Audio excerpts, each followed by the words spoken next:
Get trading recommendations and read analysis on Hack.com for just $39 per month. Bitcoin has been gaining a lot of attention in recent months as a new asset class. Study after study has shown that millennials prefer Bitcoin to traditional asset classes. All this attention, combined with a market capitalization in the hundreds of billions, has left Wall Street licking their wounds as more money flows from commission-generating trades led by execs and into self-managed crypto trades run by third-party companies. Wall Street found its solution with the launch of the Bitcoin Investment Trust in 2015. The GBTC, Bitcoin Investment Trust, is an ETF, exchange-traded fund, that buys and holds Bitcoin. Why is the stock splitting? The reason for this split is to decrease the price of an individual share to make it more accessible to retail investors. Currently, GBTC trades at around $1,800.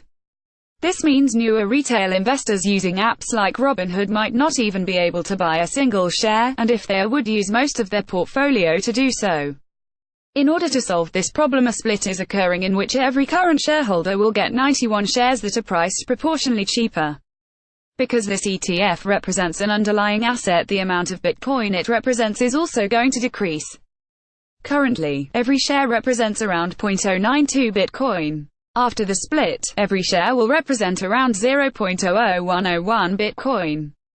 Shareholders from January the 22nd on will be eligible for the split, and the split will occur January 26th. As with most stock splits, one can anticipate that the increase in retail investment will lead to a price increase. Retail investors also carry with them more volatility and are much more susceptible to FUD, fear, uncertainty, doubt, and FOMO, fear of missing out. What does this mean for Bitcoin? Firstly, it's important to recognize that GBTC's underlying asset, Bitcoin, is one of the most accessible assets ever created. With easy-to-use exchanges like Coinbase, its time from intention to buy to owning Bitcoin is much shorter than stocks, gold, or other underlying assets traditionally represented by ETFs.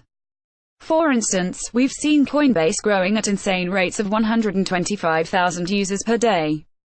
If anything is clear, it's that retail investors don't really need a cheaper way to invest in Bitcoin. Furthermore, because GBTC is the only ETF whose underlying asset is Bitcoin, it trades at a high premium, over 50%.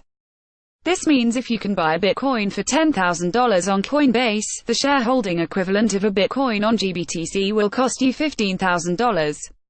Finally, the fund comes with a 2% management fee. This is incredibly high for an unmanaged ETF, and is excessive.